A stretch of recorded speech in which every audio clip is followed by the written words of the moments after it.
Hello everyone, I'm Yapping Eevee, and this is a little game called Armello. I'm recording this video for the casual LP thread just to show the game off and hopefully get some more goons playing it. Because while it does have a good community, you'll see how quickly I get into a game here, the Goon Mellow Steam group is still rather small, and I'd like to get some Goon games recorded as well.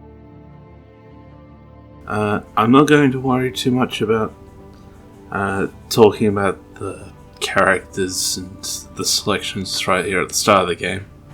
I can do that when we get a bit more of a lull. But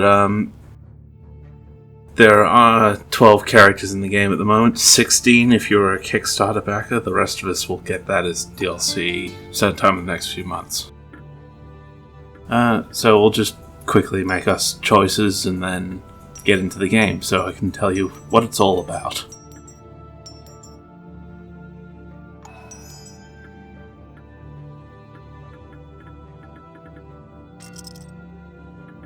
I suppose I should preface this by saying that Armello is a strategy game. It's 4-player, obviously, and yeah, I definitely feel like it'd be one of the games that benefit from being able to shout at people when they screw you over, because boy is there going to be a lot of backstabbing in this. How Armello works is that the king, pictured here, has gone mad. He's corrupted by a dark influence called the Rot, and he's basically ruining the kingdom. So your goal is to become the next ruler. And of course, because there's only one seat on the throne, you're gonna have to screw over your opponents at every opportunity. There's a lot of different ways that you can do this. Most of them involve breaking into the palace, either to kill the king, to become more rotten than him and then kill him. You can gain spirit stones, which appear semi-rarely around the map, and use those to basically obliterate the king's soul.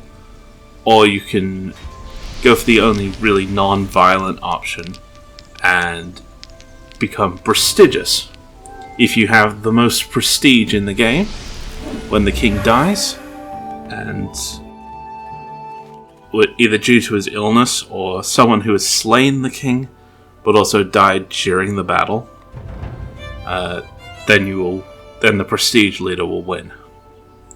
That is a very important point. If you intend on slaying the king, you have to make sure that you can actually survive it as well. So, what's actually going on here? Oh. That's right, we lose a person here, which means I have to mention something. Due to the way this game is programmed, if you actually disconnect from this game, you cannot get back into it. You in fact cannot pick up a new player to take that slot. That Sana is going to just be AI controlled for the entire match. So, I should probably talk about how the game actually plays. So, you can move around the map, obviously. You've got 3 action points, and each of the different tiles do something. The plains are your generic blank tile. Your settlement gives you money at dawn. The game's divided into night and day. Start of day, you'll get extra gold if you control settlements. The swamps will hurt you. The stone circles will heal you. The dungeons are a fairly random space. They'll give you gold or magic or what have you. But they might also summon an enemy to attack you.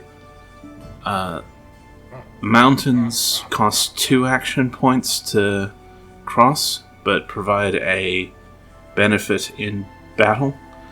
And the forest gives you stealth at night. And stealth is basically, the players can't see where you are. Even if they know where you are, they can't target you directly with spells, because you're not a valid target, obviously. when we started the game, we got to pick a quest out of 3.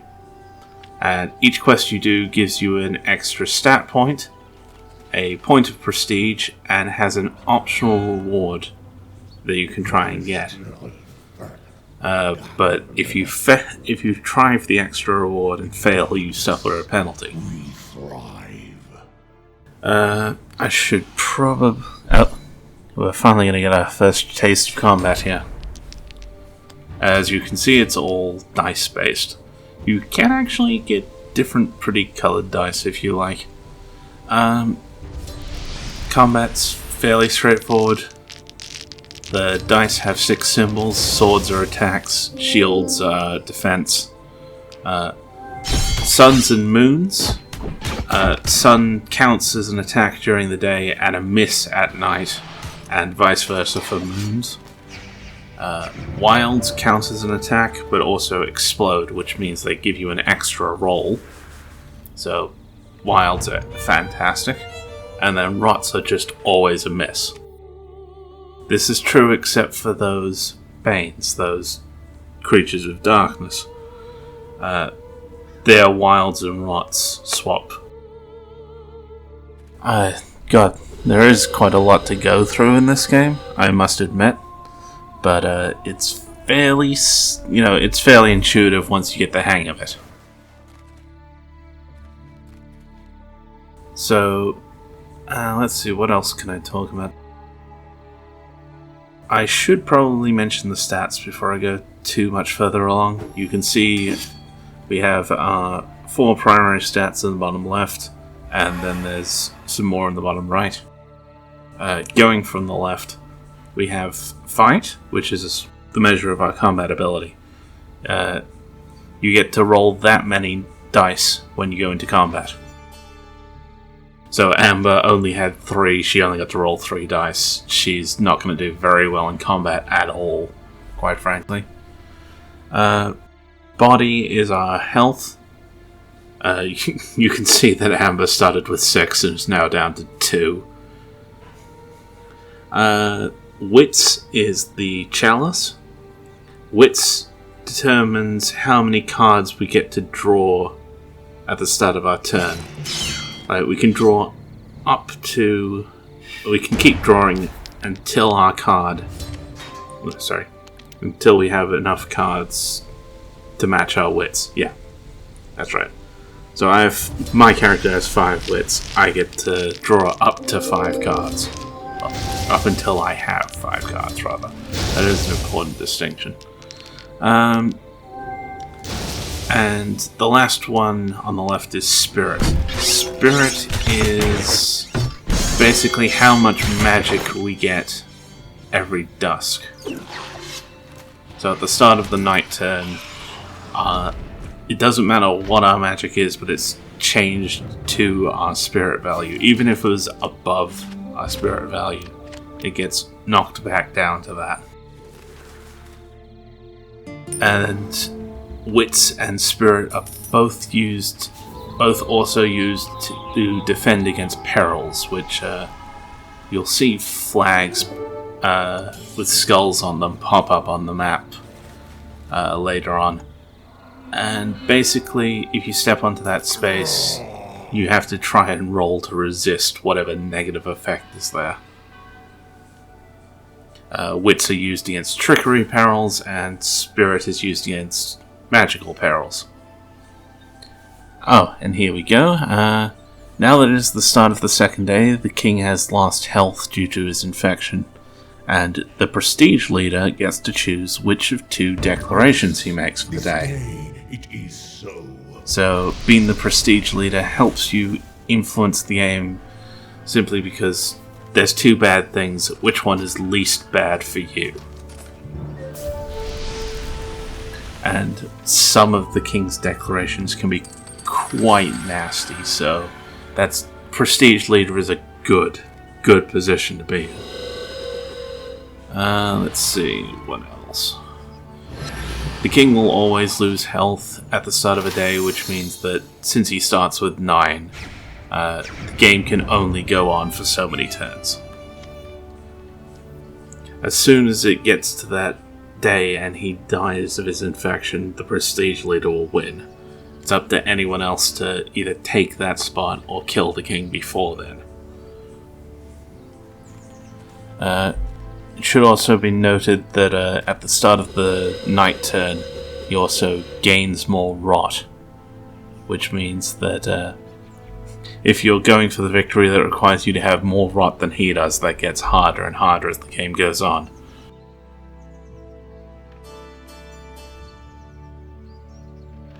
So I think that's most of the game explained. I should note that the King's Guard they're neutral to the player. They'll move at the start of the day, and they'll attack anyone who has become a criminal. There are not too many things that will make you a criminal, aside from entering the palace and attacking the King's Guard. Occasionally he will make certain tiles out of bounds. Here I am looking at my character's stat sheet. You can have a quick look at what stats everyone has and what their special ability is. And there I'm pointing out the ring that the wolf character has, which is obscenely good, because it makes mounted tiles only cost 1 AP instead of 2. And hey, extra mobility in a game like this is never a bad thing. Speaking of bad things, this was probably a terrible decision on Amber's part. So you can also see that we can use equipment to improve our combat abilities or other things.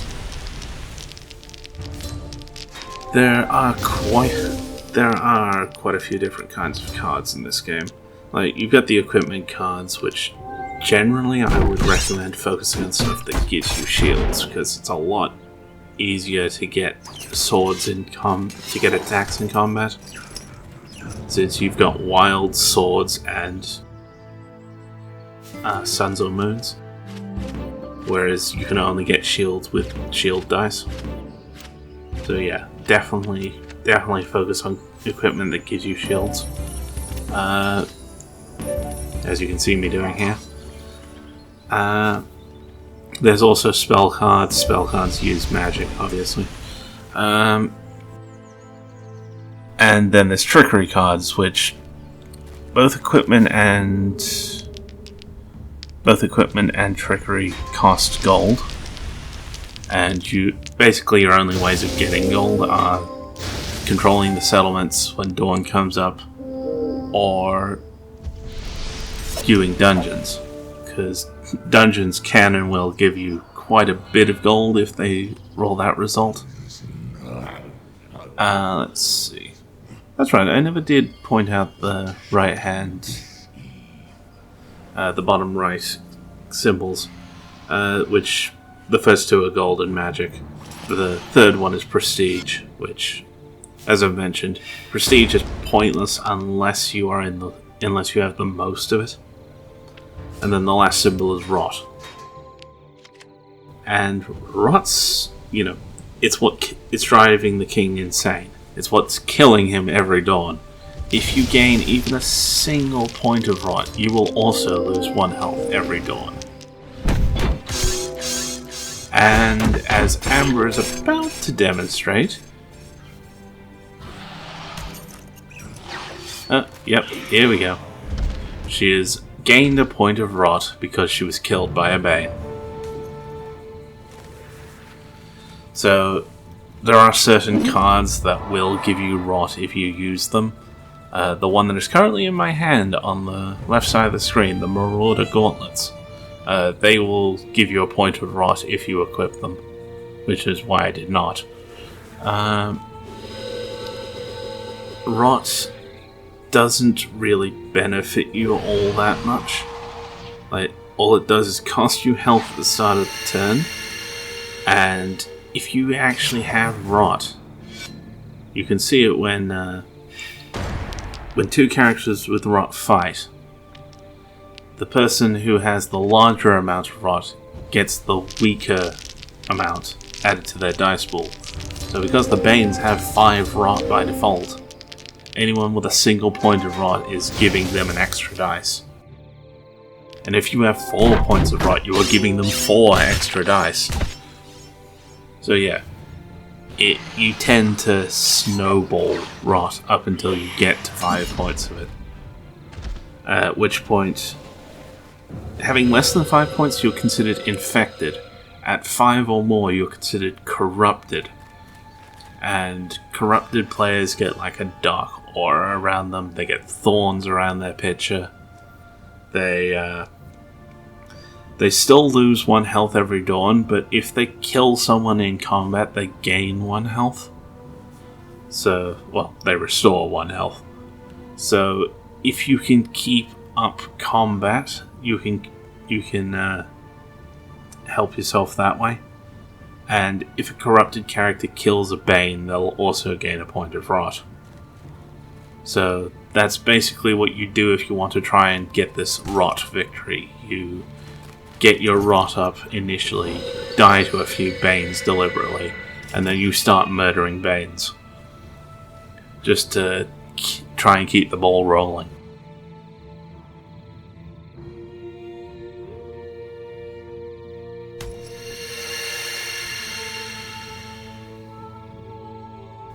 Yes.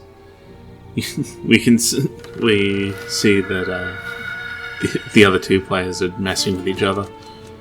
I'm just basically trying to ignore them and keep out of their way. Because, that's right, I should point out the different characters we've got. I am trying to go for the prestige victory, but I should point out that each character has their own spread of stats to begin with. And, what's the word I'm looking for? They have their own spread of stats, and they also have an unique power for each of them. So, Thane, the wolf, he starts with fairly sort of... He's got even stats. Like, he starts with, I think it's 5, 5, 3, and 3. Like, fairly even. It's... yeah. I'm not a big fan of him, but his combat, his hero power is that any shield... any sword cards that he burns in combat pierce. Which I suppose I should have pointed out before as well. You can burn cards in combat to guarantee that one of your dice will come up with a particular symbol, and it's whatever symbol is on the top right of the card. Which means, unfortunately, I have 2 cards in my hands that if I burn them, they will guarantee rot symbols, which are misses. So, there's no point to me doing that. I'd like to try and get rid of them at some point, but, yeah, it's unfortunate. The other characters in play, Mercurio, the one that I chose, he starts with 4, 5, 5, 2. So, I like him because he's basically screwed over his ability to do magic in favor of everything else, and you either have to go... It helps to go heavy into magic or not at all, basically. There are a lot of spell cards that I could still cast with 2 magic, but I'd only be able to cast 1 of them every 2 turns. So, Sana is the opposite. She's all about magic. Her combat is terrible against anything that's not corrupted. Because Sana's hero power is that while her fight is terrible, I think she starts with 2, her spirit is much higher. It's like 5 or 6. That's right, it starts at 5 and you could boost it. But she has a special ability with anything that's corrupted, which, anything that has 5 or more rot, she gets to use her spirit instead of her fight. So she's great against Banes, but she's terrible against anyone who isn't corrupt. And, that's right, I glossed over Mercurio's hero powers that if he steals a settlement from somebody, he also steals 1 gold from them. Which is fairly negligible. But earlier in this match I did actually get an achievement for doing that. Because every character has 2 achievements. One for winning a game as them, and a second for accomplishing some weird feat, usually related to their hero power. Like, for example, Thane's is if he burns 3 sword cards in the same combat to get Pierce, then he gets an achievement. I got one for stealing somebody's last gold with Mercurio's ability. So that was nice. I believe Sana's is if she kills a corrupted hero, she gets her achievement. And then the last character playing, Amber, the rabbit, she has the ability to, when she goes into dungeons, the random roll on what she gets has more positive positive outcomes and less negative ones. So she really likes dungeoneering. I think her achievement is if she gets 3 treasures out of dungeons and 3 followers all at the same time. Because treasures and followers are something that you either get out of dungeons or you get as quest rewards. You will not find them in the equipment, magic, and trickery decks.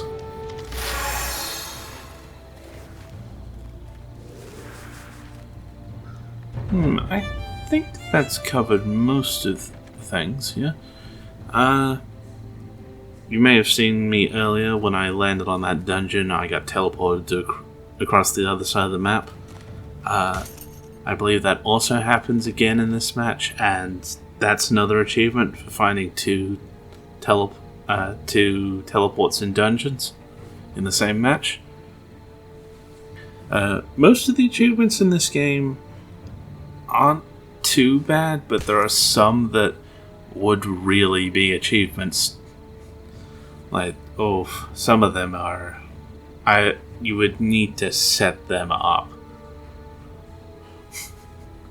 I think, it's something like 70% of the people who own the game have bothered to do the prologue, which is a tutorial for it, which would have explained, everything that I've already told you. And then there's 0.3% of people who own this game have got certain achievements. Most notably the one for another character called River. God, that one would require just so much setup, because her special ability is that she deals 1 damage to anybody she attacks before the combat starts. And if she actually kills them with this 1 health of damage, she doesn't even bother starting the combat, obviously. She doesn't even move. So her achievement is to do this 3 times in the same turn, which means she needs 3 things at 1 health in adjacent hexes. And I'm probably never getting that.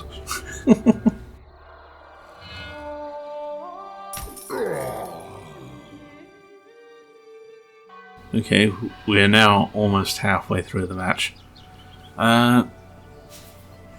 Things are a bit quiet here, I suppose. I think I've explained most of the stuff I need to, so I can talk a little bit about the character... the selections I made at the start of the match. You have, as I said, 12 characters at the moment, 16 once the Kickstarter backer characters become available to the rest of us. 4 of those original 12 are actually DLC, and everyone else will have the other 8. The existing 12 belong to 4 clans. The wolf, the rabbit, the rat, and the bears. And the second selection, the rings, each clan actually has its own set of rings. So the really nice one that Thane there is using to cross mountains easier. Only wolves can use that, which is unfortunate. You have 5 ring choices. The first one you get by default. The 5th one is included if you buy the 4 DLC characters.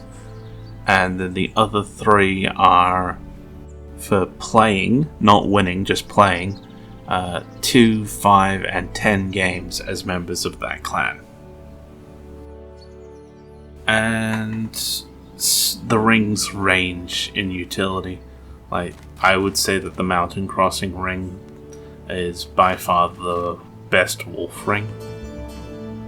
Whereas I think it's not consistent. It's not always that the 10 game ring is the best. I would argue that the Rat Clan ring that I'm using, the one that gives you your first rolled sword, also explodes as though it were a wild dice. I would say that that's their best option. That's only for 5 games. Or the Rabbit Clan ring. I would say that their 2 game ring is their best option. And that the Bears, honestly, I'd say that the Bear starting ring is their best option. But that's all a matter of opinion, of course. And then after the ring, I chose a trinket. And the trinkets, you start off with 4 of them out of, I think it's 9 or 10. And the rest you have to unlock. 4 of them are for getting the 4 different kinds of victories. 1 of them is for playing 10 games as anybody, and then the other is for playing 8 different heroes. Which, if you don't have the DLC, means that you have to try all of the heroes once. And again, those range in utility. I honestly just tend to go for the starting ones that give me 1 extra stat point. Which is why Mercurio started with 5 fight instead of 4.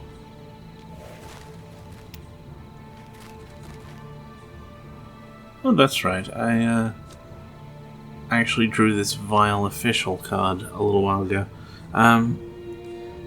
Every time that you draw a card for the first time, it gets added to your card gallery, so you can look at its nice artwork and animation. From the main menu. You only get a card added to collection if it's actually been in your hand, not that you've just seen it played. And the Vile Official is one of the last cards that I actually needed for my gallery. So that was nice. Oh, there I'm pointing at that I think the Fox Lady in that Merry Thieves card is one of the Kickstarter characters. Because the Kickstarter characters are the Bandit Clan. And their 4 members are species not found in the main clans. I think it's a dog, a rat, a dog, a fox, an otter, and a squirrel.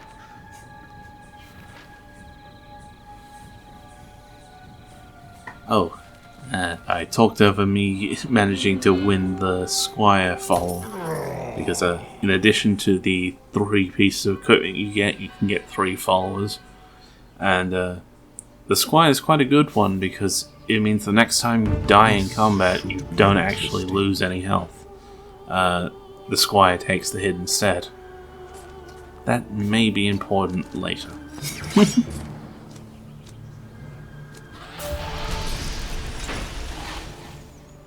But I did point out that you can opt not to try for the bonus reward and just play it safe. That definitely does come into play sometimes because you have no control over what the quest rewards might be. Like, sometimes you just get 3 options that you don't care about. You don't want a Spirit Stone because you're not going for that victory. They do nothing unless you have all 4 of them. And I definitely didn't need the wildfire stuff, which the wildfire stuff is actually a really good treasure for Sana, because it's +1 spirit and +2 magic every dawn, and God, Sana loves that thing. But Mercurio just does not care. I suppose that's a point I should make. You do have to be adaptable somewhat in this game. Like, you can have your initial plan on how you want to win, but depending on how things play out, you're gonna have to adjust.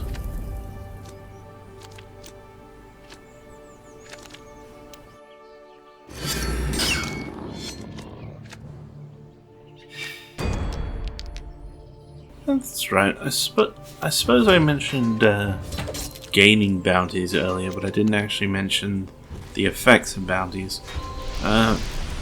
Basically, if you have a bounty, the King's Guards will attack you, and if they kill you, nobody gets any benefit out of it. Your bounty just gets cleared. But if another player manages to claim your bounty, they will gain both gold and prestige. If you've only just gotten the bounty, it's 2 gold and 1 prestige. But for every full day that you keep, you still have the bounty up to... The reward multiplies up to 3 times. So if you keep your bounty for long enough, you will eventually be worth 6 gold at 3 prestige. And that's not an insignificant amount.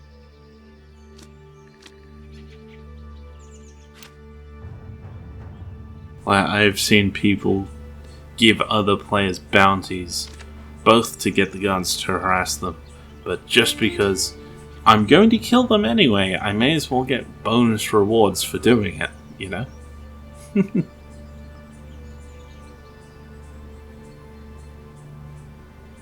Here you can see me counting spaces because I'm trying to figure out, okay, can I get to the next quest target quickly enough?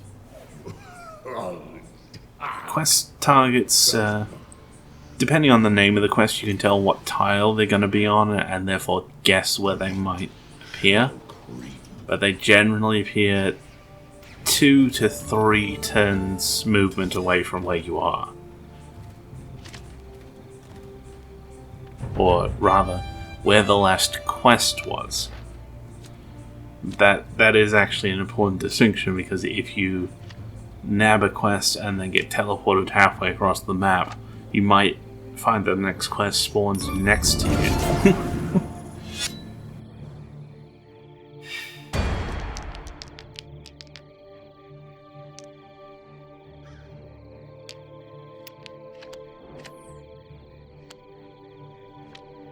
And here I'm just trapping the board a little bit. Because that is a problem. There is no way to just flat out discard cards. I mean, you can burn them in battle to no effect if you really, really want to get rid of them. But that's about it.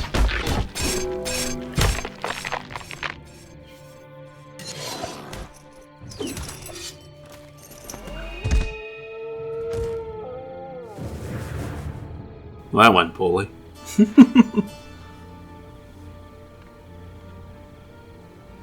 Yes, I hope this has been a fairly instructional video so far. I realize I have gone through a lot of stuff, and I may not have explained it as well as I could have. If you do have any further questions, by all means ask in the thread. I'm hoping that this gets well received, so that perhaps we can get some good matches going. But yeah, just I hope you enjoy how Armello looks, how it plays, that it piques your interest.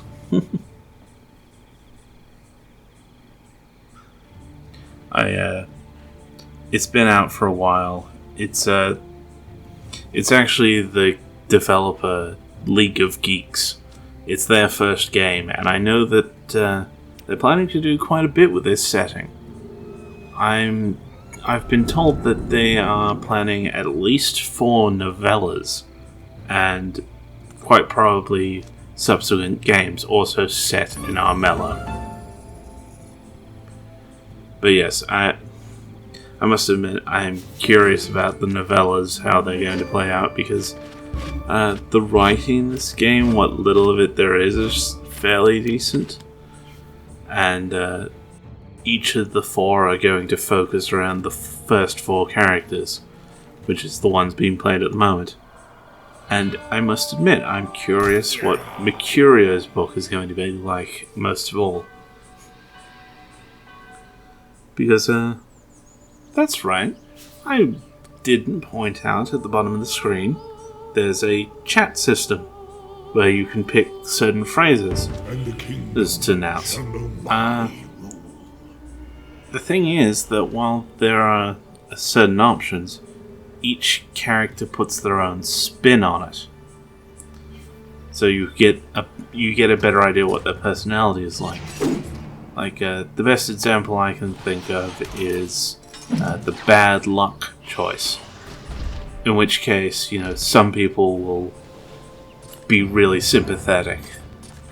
Like, one character will be all, "Oh no, that's bad luck." And then there are some that are just neutral and say things like ill fortune. Then you get some that are a bit more negative, like some that'll say bad luck, but that's no excuse. And then finally there's one who's a complete asshole who just says bad luck, or maybe you're stupid. I do like that you get their personality coming through with that. That's one of the reasons that I like playing Mercurio, because his lines are quite good. Because he's well played. Some people will say, "Oh, that's awesome," or Whereas Mercurio's is just clever. I like it.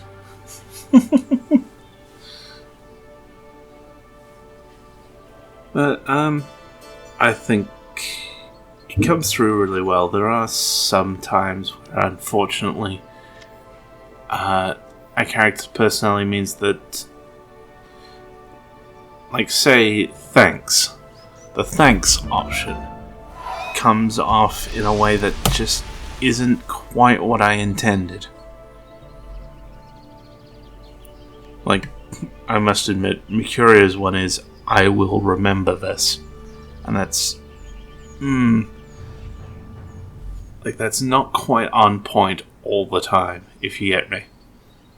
But it can be sometimes very apt. Like, I think the game after this one, I recorded after this, well, the game I played after this recording, rather, somebody massively screwed me over. Like, I had a good plan and just the dice did not agree with me in that crucial moment. And I really had to go with the curse option. Because most people, when they curse, they're like, "Oh, right, take you." And then there's one character that just goes, "Oh, come on."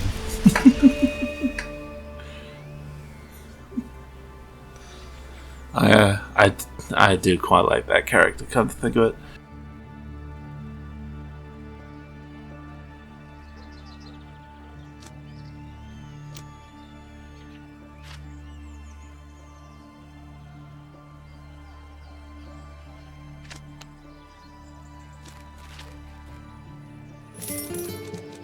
Yeah, there I was looking at bounty just in case I hadn't explained it.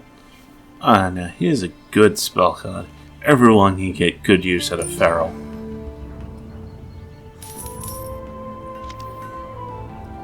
Only costs two magic, and it gives you +2 fight. What's not to love?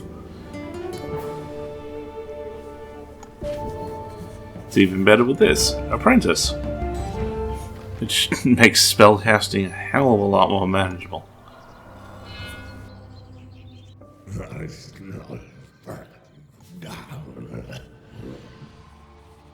And there we go. That's another thing about quests. Only the first 4 give you bonus stats. The last one is always this. You get a key to the palace, and it's with you see how there's 4 hexes making up the palace, and they have little flags on them, 2 spirit flags and 2 wits flags. Those are special perils, and basically the special perils are always the same. They require 4 matches. They test the symbol on their flag, and unlike normal perils, which will disappear whether you succeed or fail, these will only disappear if someone succeeds at them, or they use their palace key. If you use a palace key to get in, then the peril that was on the square you entered, the hex you entered, disappears forever. This means that you only really want to enter the palace if you can be sure that you can get through and kill the king. Because otherwise suddenly everyone has a peril-free way in. And it should be noted that entering the palace square takes all of your remaining AP. So you only get 1 shot at that per turn, and you cannot attack the king on the same turn. So you have to either A, have one of only 2 cards in the entire game that will give you an extra action point, the Trickery card Strategist, and the Equipment card Hot Rot Wine. Like, you either have to have those, or you have to be in a position where you can survive the next turn, where none of the other players are going to banish you from the palace, none of them are going to come in there and kill you before you can attack the king. So, yeah, basically you have to really plan your palace entry if you're going for that route.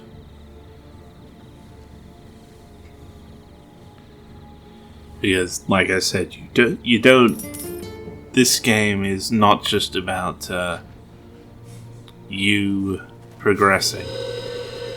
Like, you have to be able to stunt other people's progress as well.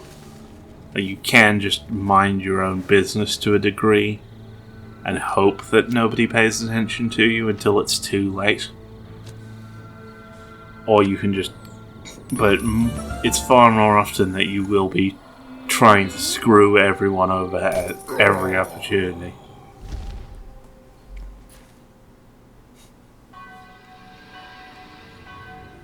That's right, I can't believe I didn't mention this. If you die, you lose a point of prestige.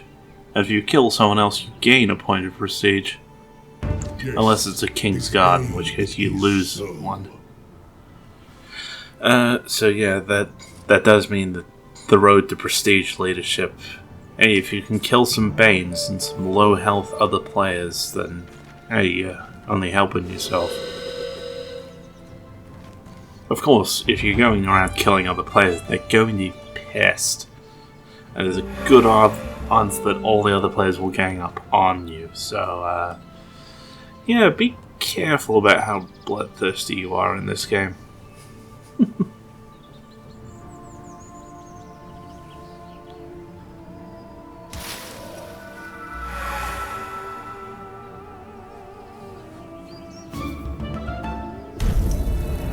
Rude.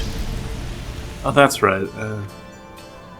That Mercenaries is normally a peril card, but if you play it directly on top of somebody, it will take effect instantly with no chance to resist, as though it were an instant card. Like,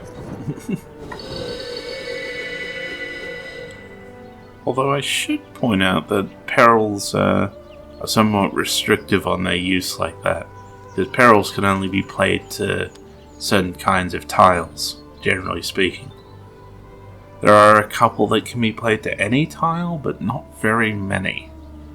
Like that sharpshooter in my hand, it can. But there are some that will say only planes, only dungeons and stone circles, that sort of thing.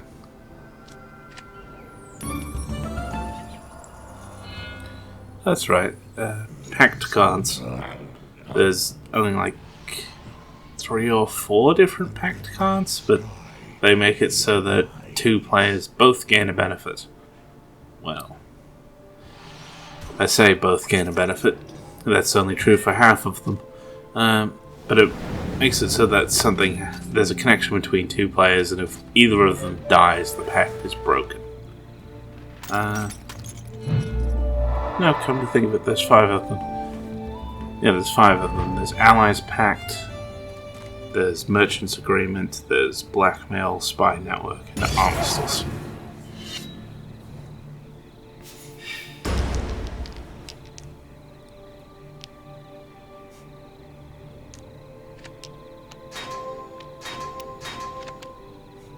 And here we see that, Sana's still not very good at combat. And also the AI has weird priorities because they actually give her a point of fight. As opposed to playing to her strengths. I suppose I should point that out. The AI, isn't terrible in this game. It's not as conniving as a real player can be. But they're not terrible. I definitely would prefer to be playing this, with a full set of people, preferably somebody I can shout out whenever they screw me over.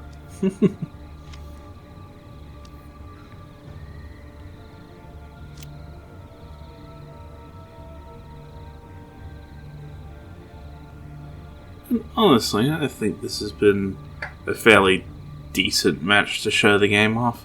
Aside from a couple of times where the Amber player has sat there and done nothing for quite a while.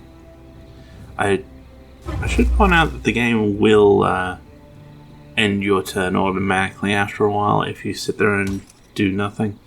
And if you continue to be AFK for I think it's 2 or 3 turns, it'll kick you out.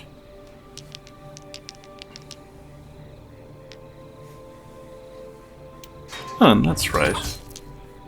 There is actually a reward for playing a public game with 4 people. So, you can make matches with your friends, but you will get a small something if you actually play with randoms.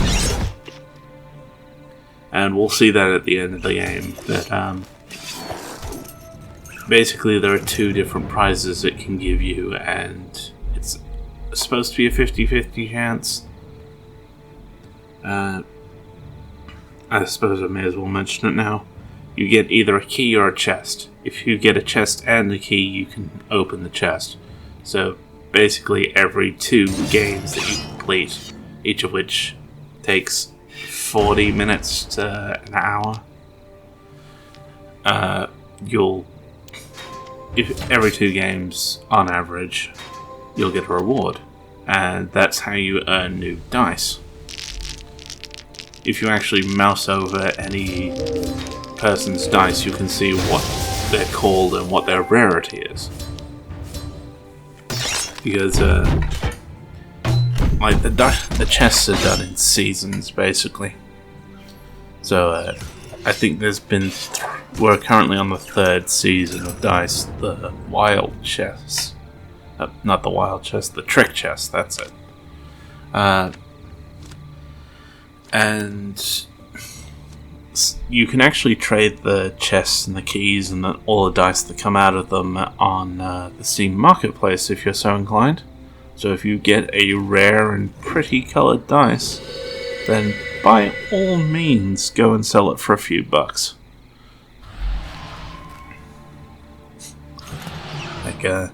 I know that one of the rare sets of dice at the moment is currently selling for about $4.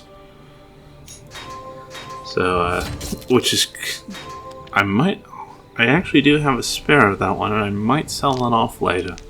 Or maybe I'll wait until the chest is no longer here, and therefore it's rarer. So the price can be low. But yes, if you actually do get rare dice, they can be worth quite a bit on the Steam Marketplace. Whereas the common ones are worth like 9 cents.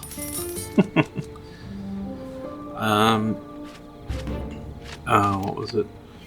There is a system where if you have 5 dice of the same rarity from the same set of chests, you can trade them in for a dice of the next rarity above. So if you have 5 spare commons, you can change them into an uncommon.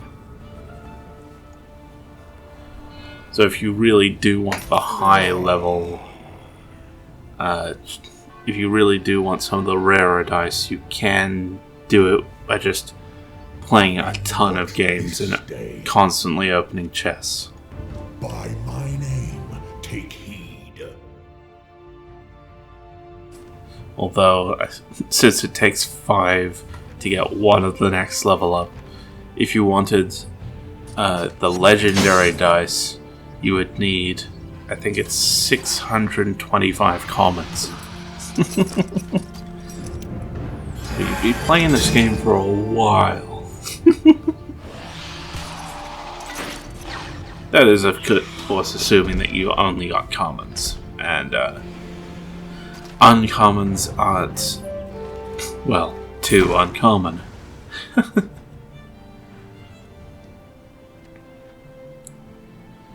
But I digress. This is just me wittering on, quite frankly. Because we're almost at the end of the match. The king is down to a single point of health, which means that if anyone wants to attack him, they have to be in the palace this turn, or have one of those AP granting cards. Which is why Thane is attacking Sana, because if Sana actually gets in there, she can put that 7 spirit to good use and do decently in combat for once. I suppose I should talk about actually fighting the king, because the king has 3 unique pieces of equipment. The first one is basically useless. It just makes it so that he never retreats from combat.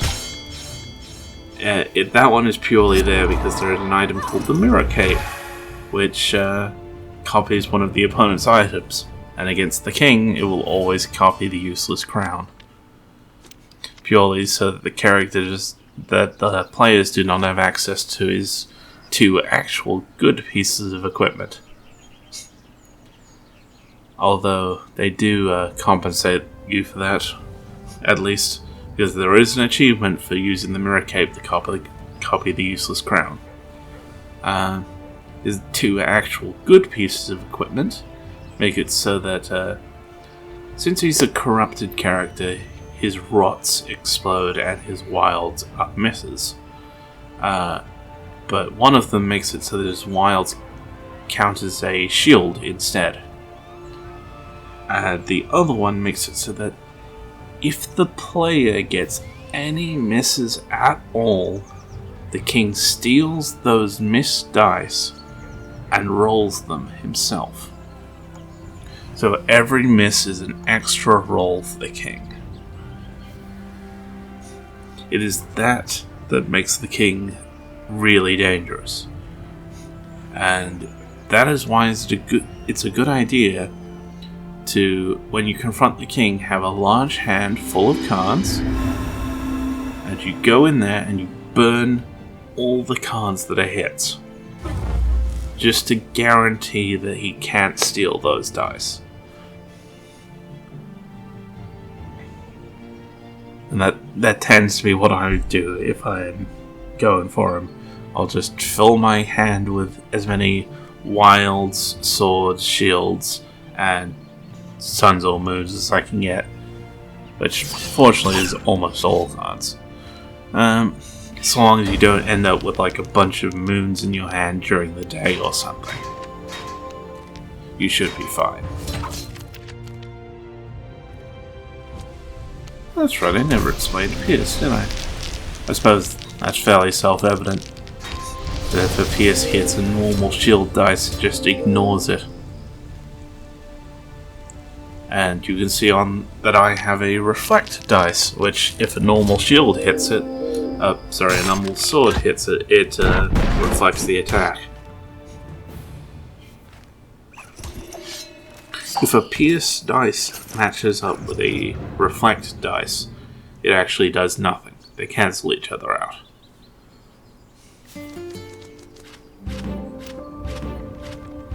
And I think that's just about everything to teach you about Armello. So, although I am the prestige leader, the fact that Sana is there is making me uncomfortable, and therefore I'm going to attack the king. When you attack the king, you instantly lose all prestige.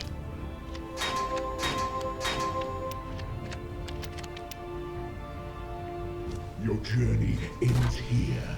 And yep, here I go, just burning all the appropriate dice, and let's have a go at it. And there you can see he's still stealing my dice. And unfortunately, he's just rolled. Yep, that's enough to kill me. And as you recall, you have to survive the fight if you want to successfully get a Kingslayer victory. Which is why it's very, very, very lucky I had a squire. I did not remember that at all, and at that point I was basically going, oh no, I fucked this up at the last moment. But no. Oh, and that's right, after battle you can give commendations to people. If you commend somebody, they get extra stars. Stars are for multiplayer experience. As you see here, you gain stars as you keep playing, and it basically matches you up with people of similar levels. And here we go. I've gained a key. Just have a quick look at the card gallery. You can see there's a fair amount of cards. There's, what, 100... about 150? Not quite. But yes. So I have keys and chests, and as you can see, I've had a bit of a streak of getting chests.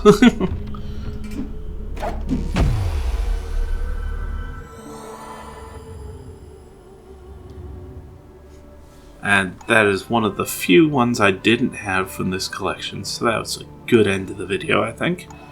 Thank you all for joining me.